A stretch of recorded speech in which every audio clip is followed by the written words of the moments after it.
بسم اللہ الرحمن الرحیم۔ کوٹھے پر عورت کا جسم نہیں بلکہ مرد کا ایمان بکتا ہے، جس کی قیمت بھی وہ خود ہی ادا کرتا ہے۔ انسان کو پہلے روگ لگتا ہے، پھر سوگ، پھر مقام آتا ہے سہنے کا، اور سہ جانے کے بعد نہ تو روگ کی اہمیت رہتی ہے اور نہ ہی سوگ کی، پھر انسان آزاد ہو جاتا ہے۔ محبت کا عذاب جسم سے زیادہ روح کو سہنا پڑتا ہے، کیونکہ جسم تو کسی حد تک اذیت برداشت کر لیتا ہے، مگر روح اپنی ناقدری برداشت نہیں کرتی۔ قبول کرنے سے پہلے جو مرضی تحقیق کر لیا کرو، مگر جب قبول کر لیا تو نبھا جانا ہی کمال ہے۔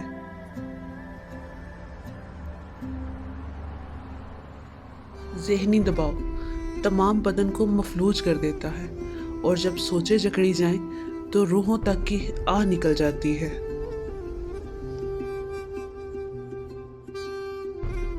محبت کو الفاظ میں نہیں بلکہ لہجوں میں تلاش کریں، کیونکہ الفاظ تو منافقوں کے بھی بہت میٹھے ہوتے ہیں۔ اچھے اور سلجھے لوگوں کی سنگت میں رہا کریں، کیونکہ سنار کا کچرا بھی بادام سے مہنگا ہوتا ہے۔ بزرگ کہتے ہیں کہ ہاتھ کی لگائی دانتوں سے کھولنی پڑتی ہے، اس لیے یہ مت سوچیں کہ جو آپ نے دوسروں کے ساتھ کیا ہے وہ آپ کے ساتھ نہیں ہوگا۔ ناکام عشق ایسی موت ہے جس میں وجود بے جان اور دل دھڑکتا رہتا ہے۔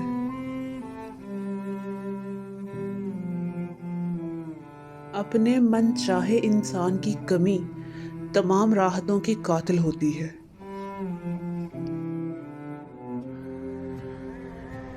ہمیشہ ایسی عورت سے شادی کرو جو تمہیں یوں دیکھے جیسے تم کوئی معجزہ ہو اس کے لیے۔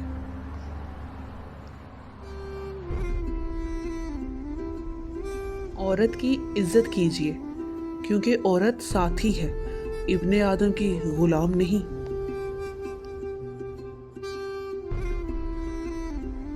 خدا گواہ ہے کہ دنیا میں جو سب سے زیادہ ذلیل کرتا ہے وہ ہمارا اپنا من پسند شخص ہی ہوتا ہے۔ مرد خوشی کا کوئی نہ کوئی جواز ڈھونڈ ہی لیتا ہے، یہ عورت ہوتی ہے جو ایک ہی مرد کے پیچھے رو رو کر ساری زندگی گزار دیتی ہے۔ ہاں، کچھ مرد بھی نسلی ہوتے ہیں جو ایک ہی عورت کے پیچھے ساری زندگی گزار دیتے ہیں، لیکن مردوں کی نسبت عورتوں کی تعداد زیادہ ہے۔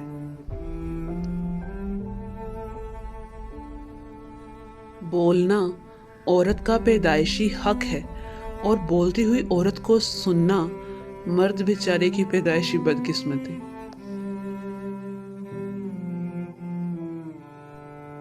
مرد نے جب عورت کو چھوڑنا ہوتا ہے نا، تو وہ سب سے پہلا وار اس کے کردار پر کرتا ہے۔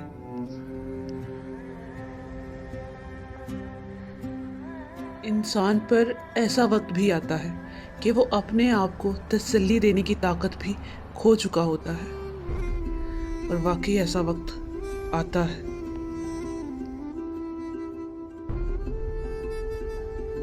ہمارے معاشرے کی بیماری جلن کی ہے، پھر چاہے وہ معدے کی ہو یا دوسروں کی خوشحالی کی ہو۔ مرد عورت کو چھوڑنے کی جلدی کرتا ہے، عورت نہیں چھوڑتی۔ مرد چھوڑ کے پچھتاتا ہے، لیکن جب عورت چھوڑتی ہے نا، پھر وہ پچھتاتی بھی نہیں۔ وہ لوگ آپ کی قیمت کبھی نہیں سمجھ سکتے جن لوگوں کو آپ ہمیشہ اور آسانی سے دستیاب رہتی ہیں، اس لیے اپنی قیمت خود سمجھیں، خود کو اتنا کم قیمت مت بنائیں۔ محبت اور پسند دو مختلف جذبے ہیں۔ جن کو پھول پسند ہوتے ہیں وہ توڑ کے پاس رکھ لیتے ہیں، اور جن کو ان سے محبت ہوتی ہے وہ انہیں توڑتے نہیں بلکہ ان کا خیال رکھتے ہیں۔ محبت بھیک میں نہیں ملا کرتی کہ آدمی کشکول لے کر دریا پر دھونی مار کر بیٹھ جائے۔ یہ بات نصیب اور دینے والے کی مرضی پر منحصر ہوتی ہے۔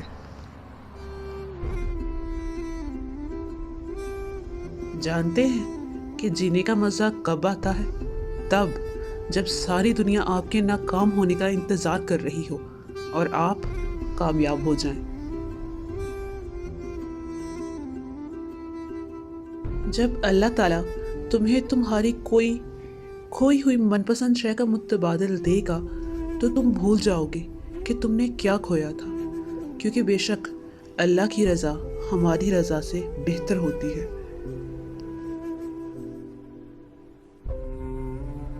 جیسے ایک عورت غیر مرد کو چھونے سے بد کردار ہو جاتی ہے، ویسے ہی ایک مرد پاک دامن عورت پر کیچڑ اچھالنے سے بد کردار ہو جاتا ہے۔ ہم ایک جسم فروش عورت کو طوائف کہتے ہیں، لیکن اس کے جسم سے کھیلنے والے مرد کو کوئی نام نہیں دیتے۔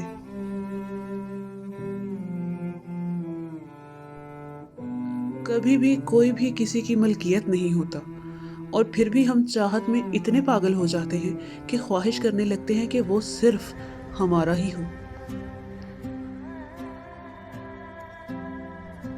لڑکیوں کے مقابلے میں لڑکوں کو بہت جلدی پیار ہو جاتا ہے، اور ان کا یہ بھوت بھی اتنی ہی جلدی اتر جاتا ہے۔ لڑکیاں جلدی نہیں کرتی، لیکن وہ خلوص سے چلتی ہیں۔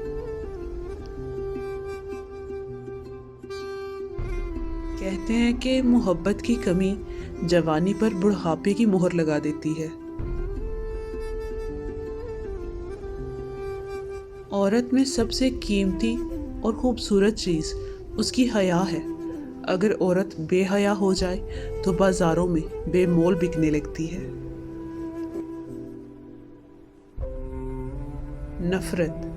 نفرت کمزور محبت کے وجود سے لی جانے والی معذور اولاد ہے، جس سے پالتے پالتے نسلیں اجڑ جاتی ہیں۔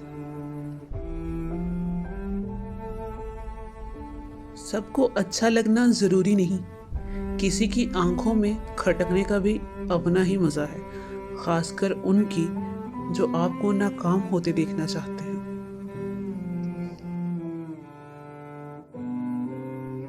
کمال کی بات ہے کہ لفظوں سے خاموشی ٹوٹتی ہے اور لفظ ہی خاموش کر دیتے ہیں۔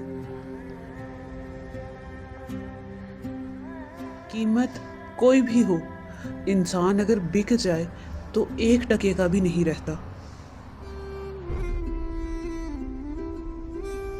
عورت کے وجود کے 2 حصے مرد کی جان لینے کے لیے کافی ہوتے ہیں: اس کی حیادار آنکھیں اور اس کا خوبصورت چہرہ۔